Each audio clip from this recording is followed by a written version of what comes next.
مدني مدحوينه مدنيال يدمان شعب كصوماليا مركو هرا وين اسكا تعسييننا جاردي كتمت الله نحريسه تقم مقالة أنا قدومي قبل كبنادر آبهي عبد الرحمن عمر عثمان إنجنير يريسو الله نحريس آبا عبد الرحمن مؤسن كدمن أو كليغا قوس كيسكا لكن وحوكو غيريوده شعبك يقارن كالصوماليات مدني مدحوينه وحن أمد الصوماليات كما كذا مدح إلينايا دعاء على قرب تاجنيه انتي وهوسبيتالك كجيرا إيا مركي وغيريوده كذب إيا ما أنت أنا تاجنه إن أنت عينه فجزاكم الله خيرا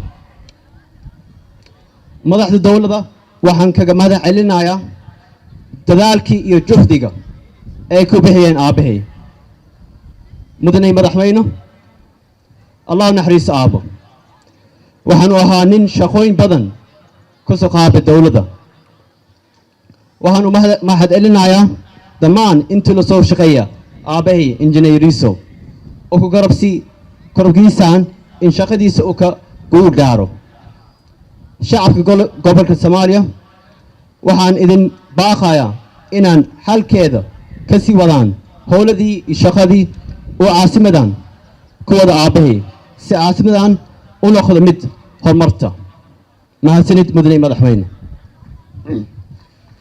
If you allow me, Your Excellency, Mr. President, just to express a few words in English. Okay. Today is not a day of sorrow, but rather one in which we should celebrate. What are we celebrating?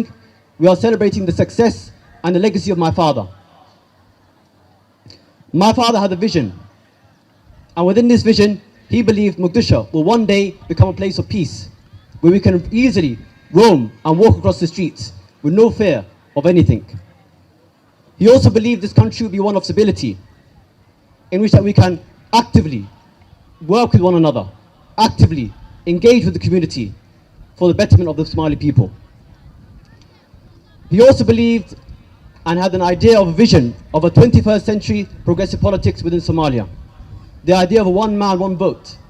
The idea that all of us, we are citizens and we can engage within the Somali community. A lot of you throughout the past few days have told me that my father came to this country as a sacrifice and he left the family behind. I don't believe this was a sacrifice.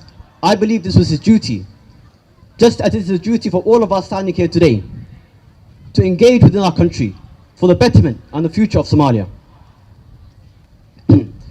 Today I would like to honor his legacy by thanking all of his colleagues and the federal government of Somalia, starting with His Excellency, Mr. President, His Excellency, Mr. Speaker of the Parliament, and His Excellency, Mr. Prime Minister, and all the ministers and colleagues of my father standing with me today. If you allow me just to share a story with you all. A lot of people informed me that when my father was here in this country, he would easily roam the streets, he would visit many community centers, and he would visit people in very scary locations. And whenever he was asked, why is it that you are not sitting behind your desk? Why is it that you are engaging outside with these people, with all the dangers around you? He always replied with the same story. That because of the qadr Allah, the day of his death was always written, and nobody will take that away from him.